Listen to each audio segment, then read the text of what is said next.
Hey guys, welcome to Rosie's Dessert Spot. Today we'll be creating this 2-tier gold stenciled cake with buttercream and some edible luster dust. I've used 2 7-inch cakes cut in half and 2 4-inch cakes cut in half for this particular project. And I filled in with buttercream. I tend to decorate a lot of cakes, so I have lots of leftover buttercream in the fridge that are all different colors. What I like to do, just to make sure that I don't waste anything, is combine all the colors together and then add black gel food color, and that way you just end up with this gray looking thing and there's no wastage. So I'll fill and I'll crumb coat with this, but then that final layer of frosting is going to be colored the color that I want for the cake. Smooth out the sides, bring your lip frosting to the middle and refrigerate for 20 minutes. Repeat again with your 4-inch cake. You can see at the base of this 4-inch cake is a 4-inch board. So whenever you have any tiered cakes, make sure you have the same size board underneath the cakes. Smooth out, pop this into the fridge to set as well, and then in the meantime you can work on your bottom tier. This is buttercream that I've used and it's been colored with gold gel food color.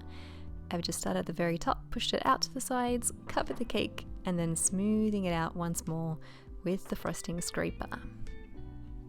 You want to drag that lip towards the middle and then repeat with your 4-inch while that sits in the fridge. Once you've completely covered your 4-inch cake, you'll actually want to pop this one here into the freezer instead for a good 15 minutes. We basically want that frosting to become nice and solid. That way we can handle it with our hands and it won't dint. Once your frosting is nice and firm, I like to add in the bubble tea straws. You could use wooden dowels instead, but I'm basically pushing the straw all the way down until it touches the cake board.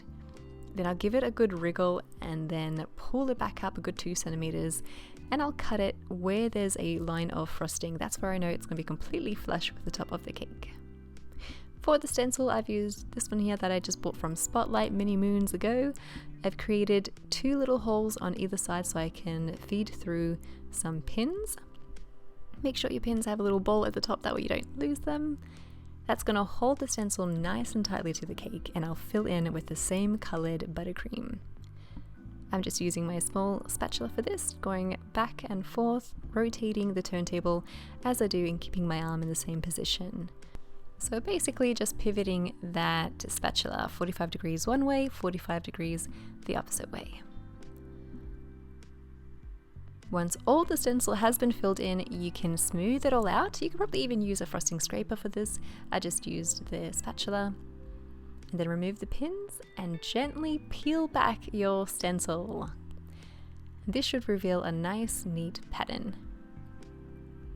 From here, I'm going to just kind of drag anything raised back towards the middle or just cut it off at the top.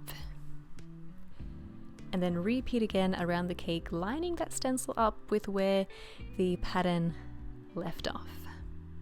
You could refrigerate this first, that way the pattern that's already on the cake becomes nice and solid, and if you do accidentally touch it, it won't actually warp or misshape it. I've decided to go with yellow frosting because I know I'll be coloring it in gold. Make sure that the base color of your frosting matches the gold dust or whichever luster dust or edible paint you choose to use. That way, if it does show through any splotches or if you don't color it evenly, you won't actually be able to tell because the base color is working like a camouflage. Repeat with your 4-inch, release it from that temporary board, so I've put a little spatula underneath that cake board that's under the cake. Lift it up and stick it to your bottom tier with a little bit of buttercream.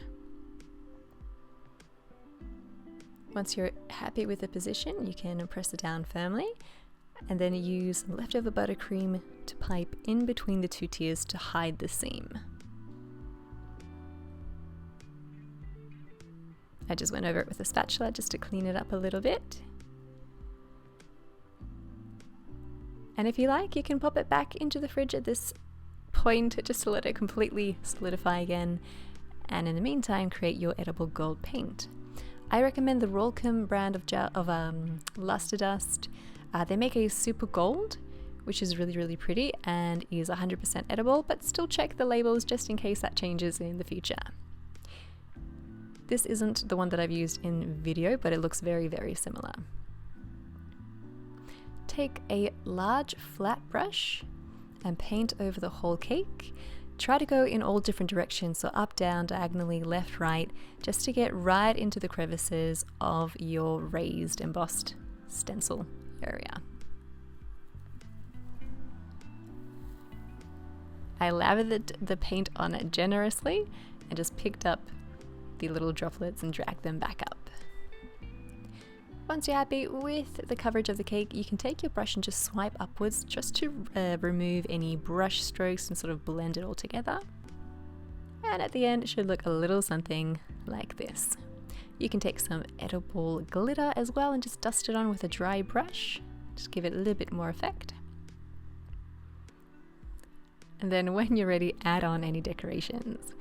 These are holly and other Christmassy looking foliage that I bought from a $2 shop. You can wrap the stems up with Glad Wrap, feed it through a straw, and then feed it into your cake.